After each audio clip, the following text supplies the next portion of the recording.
All unsupported objects fall towards the Earth with the same acceleration. We call this acceleration the acceleration due to gravity, and it's denoted by lowercase g. So g is equal to 9.8 meters per second squared. It is not negative, but the direction is down. So in a problem, if you decide that down is negative, you would also have to make this negative. Just keep in mind that all objects accelerate towards the Earth at the same rate. G is a constant for everything near the surface of the Earth. Think about what happens to an object if you throw it upward into the air. So what happens on its way up? It slows down because there is a negative acceleration, 9.8 meters per second squared. What happens at the top? It stops momentarily.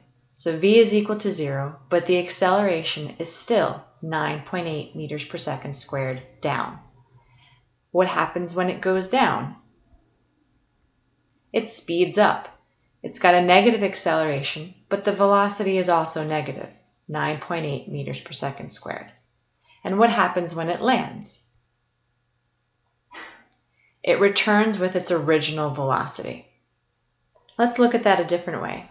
On the way up, the velocity of the object is decreasing. That's because the acceleration is in the opposite direction of the velocity. On the way down, the velocity is increasing. That's because the acceleration is in the same direction as the velocity. Let's look at that one more time on a velocity versus time graph. When that object is thrown upward, it has an initial velocity of v0. As it's slowing down, the velocity becomes 0. Then it turns around and comes back in the other direction, and the velocity increases but becomes more negative. So you can see on the graph that it has a negative slope of 9.8 meters per second squared, which is the acceleration due to gravity.